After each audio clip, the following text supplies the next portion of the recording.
action was nothing but wondermost. It confirmed the necessity of Hirsi Ali's work and the reasonableness of her fears. Van Gogh, declining bodyguards of his own, was soon gunned down, killed, and nearly decapitated by a Muslim extremist. A letter threatening Hirsi Ali's life was staked to his chest as he was dying. Hirsi Ali was immediately forced into hiding, and from a safe house to safe house, and sometimes had to move once a day. Eventually, her security concerns drove her from the Netherlands altogether, and she returned to our beautiful country. She has written 2 luminous books describing her personal journey, the most recent of which, Infidel, has been an international bestseller. And by the way, you can get it out in the lobby here tonight. It is one of the most enlightening and fearful books I have ever read. I strongly, strongly suggest it to all of you as necessary reading. There is not a person alive who deserves this award more than Ayaan Hirsi Ali. She is somebody who stands for truth, for wisdom, for freedom, for people throughout the world.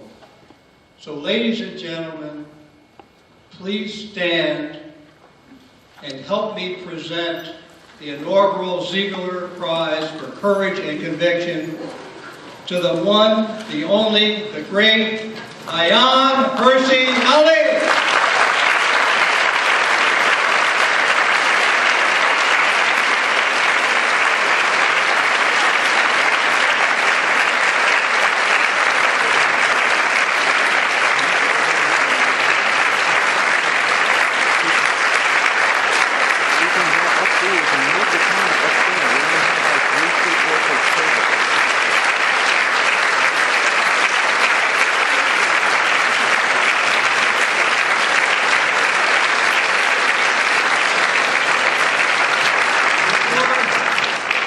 Ayaan starts her speech. Let me read you what it says.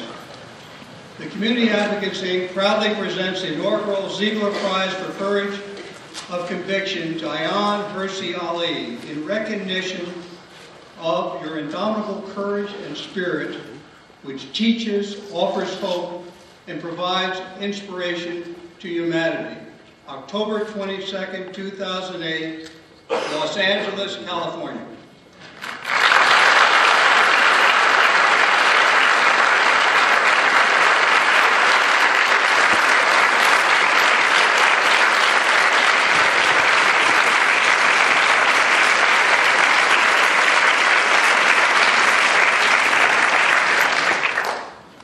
Thank you, ladies and gentlemen. It's a great pleasure to be in Los Angeles. Most especially because of the weather.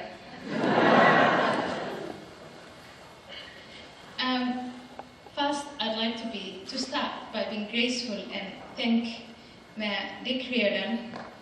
And I've had the honor to meet him last year.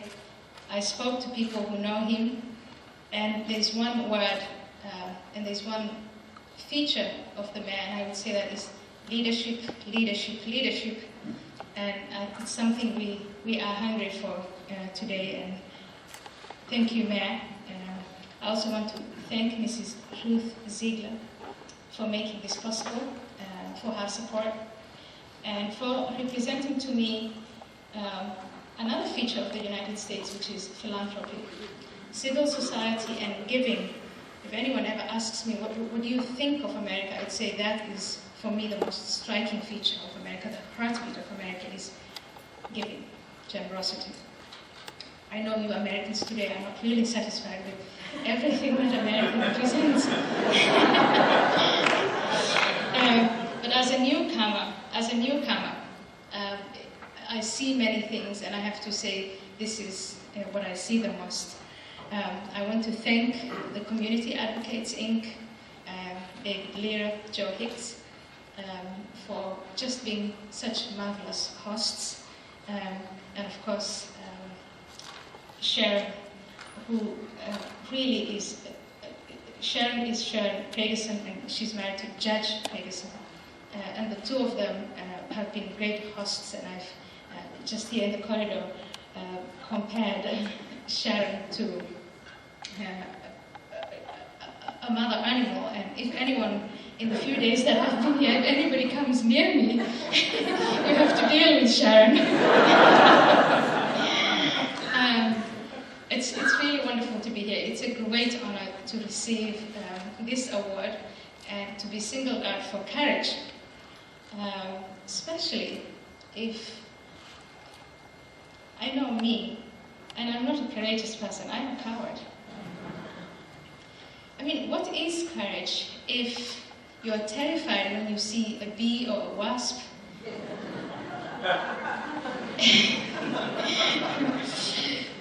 What is courage if you shriek at the sight of a cockroach? What is courage if you scream, "It's the end of the world, Allah ba'e," when you see a spider and you think it's the day of judgment? I actually have never seen myself as a courageous person.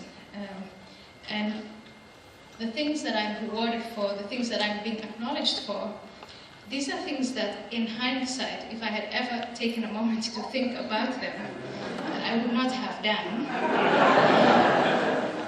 I would also not have recommended it, not to my family, my friends, or my sisters.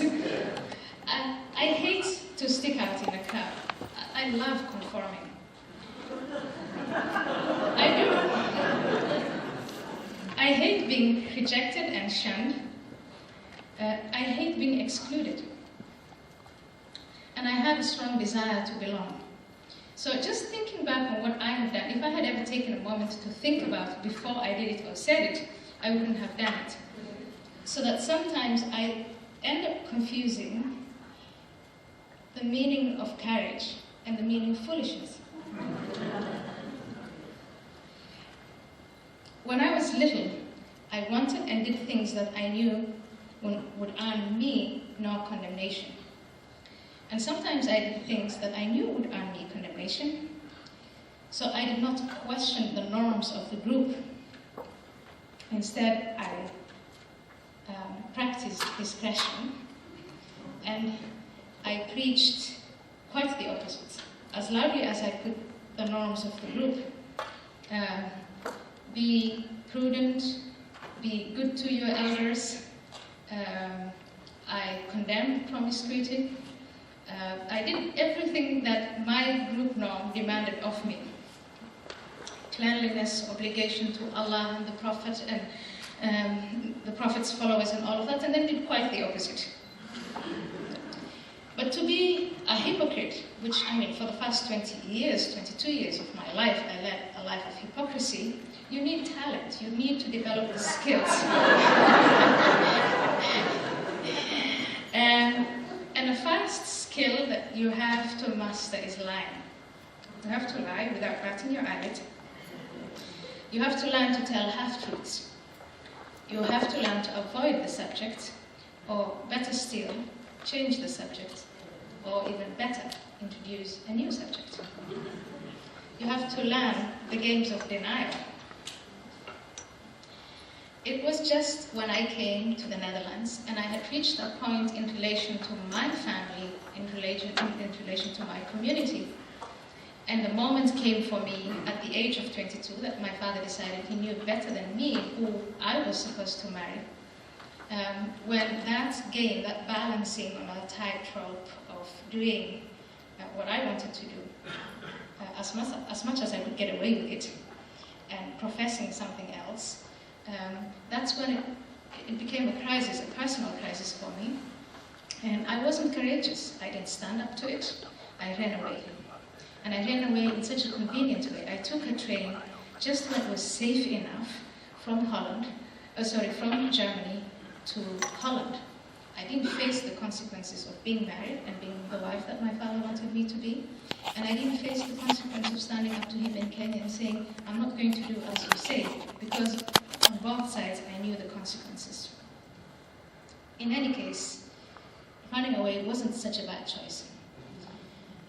And once in Holland, escaping physical punishment and shunning and being excluded from the group, I settled to a life of trying to be as much as possible a part of the new country, the new nation, the Netherlands that I came to live. And between 1992 and 2001, I was able to practice a different form of hypocrisy. This time, I lived like a Dutch woman. I was an individualist. I practiced liberalism, but I confessed to Islam. And it was in those years, in those 10 years, that I realized, you know, I could fool everyone. I could fool my parents, the Somali community, my Dutch friends. I just couldn't fool God. Because the concept of God that I grew up with is a God who knows where you are at all times, what you're doing, what you're thinking, even your dreams when you sleep. So you can't hide away from him. I started in Holland to drink wine. I knew the punishment for wine in Sharia law, in my God's law. I started an affair with a Dutch boyfriend and went to live with him without marrying him. I knew exactly what the Quran said about that. Fornicators and adulterers, flog them 100 times. And in the countries where Sharia is practiced, stone them. I knew, therefore, conscientiously, that I deserved to be stoned. All my friends were infidels. I neglected prayer and fasting, and I never had a sense of direction to start with. But in Holland, I had no idea, after a while, the direction towards Mecca. That's where we're supposed to face 5 times a day. And so managed between 1992 and 2001 to survive mentally in that hypocrisy of practicing liberalism and confessing to Islam. There are 2 angels on either side of your shoulders. That's what you're taught as a young Muslim child. And if you do something good, the angel on your right shoulder will write it down. If you do something bad, and the definition of bad is things that Allah has forbidden, you can find them in the Quran and in the guidance of Prophet Muhammad's books, the angel on your left side will do it. Didn't correspond with the left-right dimensions in Dutch politics. Or in American politics. But at one point, I thought my left side would give in. And I managed to balance that dissonance in my mind by not talking to God. Because as Muslims, unlike Jews, we don't struggle with God. Our God is not about struggling. Our God is not about fighting with him. Our God wants us to submit to him wholly, totally. So I knew the answers that my God wanted from me. So instead of arguing with him, I argued with the 2 angels on either side of my shoulders. And as I took my 3rd glass of wine, I would say, Allah prohibited wine only if you drank it in excess. By the time I got to the 4th glass, I didn't know which angel was on what side. So in those 10 years, which I consider for me 10 years of bliss, I was able to escape from the world I came from and assimilate and hide into the new world that I came to. I managed to quiet the voices of the angels, and I managed to lead the life of a young Dutch woman. And so I resembled. I conformed, and I loved conforming in many ways to the new situation that I had come to. And really, I was really very, very happy. And I look back to that, and I think those were happy days. Now, what did I do to avoid the mental stress, to avoid the reminders? I simply avoided contact with all Somalis.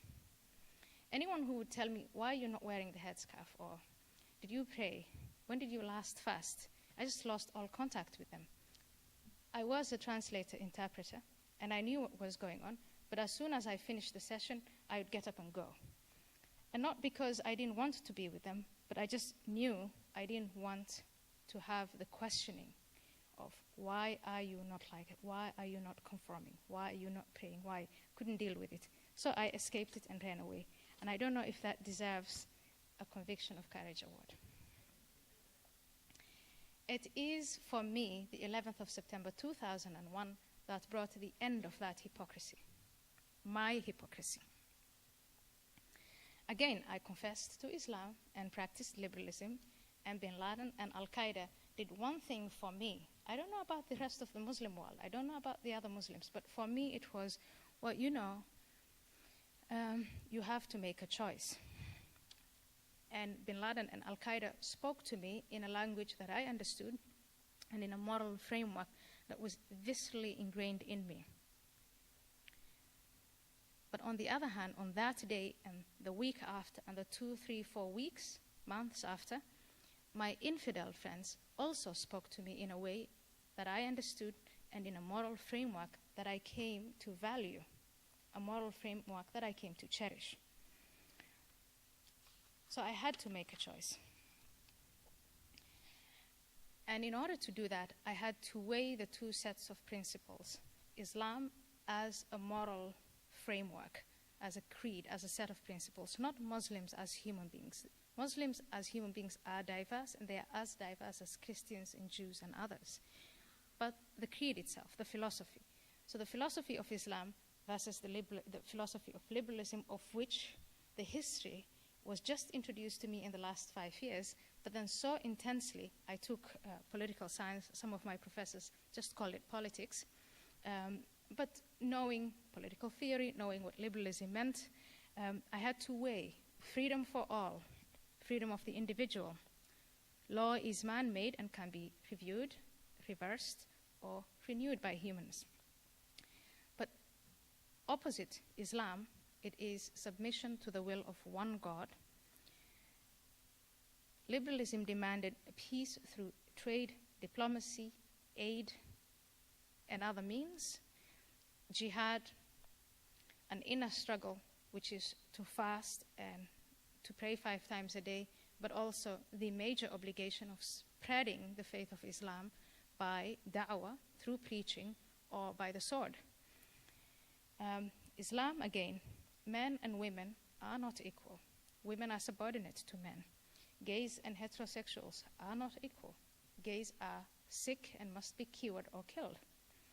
Infidels, the world is divided into infidels and believers have the duty to convert the infidels, and if they refuse, to kill them.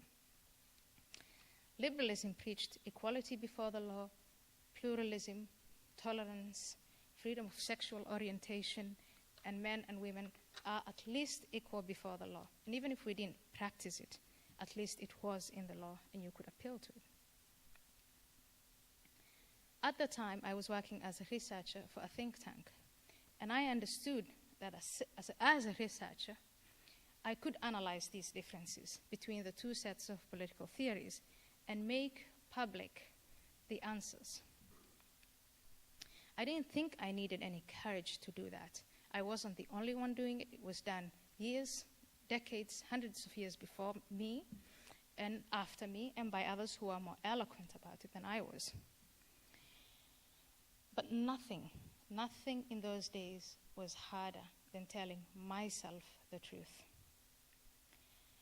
And I discovered in those days that life was really so much easier when I lived in denial and avoidance and equivocation. It was much easier because I didn't have to pay the cost. I could lie to my father and my mother, to my brother. I could lie to my half-sisters. I could lie to the world I came from. And I could lie to the world I came into and balance those acts. It was after the 11th of September that I looked at myself in the mirror and just considered the costs. The anger of my parents, the threats, the rejection, the safe houses, and most recently, the idea of having to move from my chosen country one more time. It's been hard, but it's been liberating. And it's been liberating for me first because the idea of hellfire, of thinking there is a God who wants to burn me for having a bit of pleasure with my friends, for considering my infidel friends human, for thinking that men and women are equal, that idea I could not rhyme with my conscience. And it started the next idea, which was, is there a God? And my answer, and it doesn't have to be anyone in this public's answer, was, if there is a God and his way of getting his way of having his way with me is through fear, through hellfire, through threatening to boil and broil me for such innocent things as sitting on the beach wearing a swimming costume, is not a God I respect. And the more I looked into the existence of a hereafter, the more I thought and I saw that there was no evidence for that. So in that I made my choice and I felt liberated. I felt liberated from the idea of a hell, but also I had to live with the idea that life is what it is now, and it's the pleasures and the people and the love you have on earth, and for me, it's enough. Has it been worth it? The cost has been high.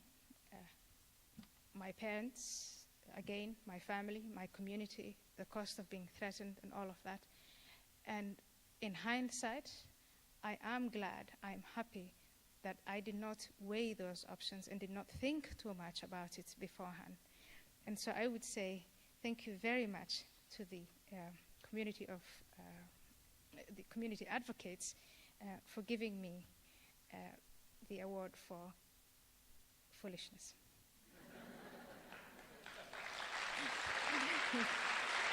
Conviction of foolishness. Thank you.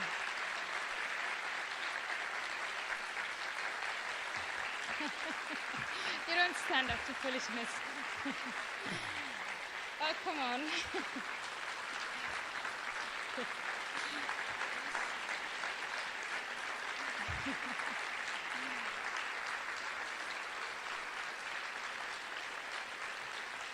Thank you. Thank you, ladies and gentlemen. Please don't tell me you encourage foolishness.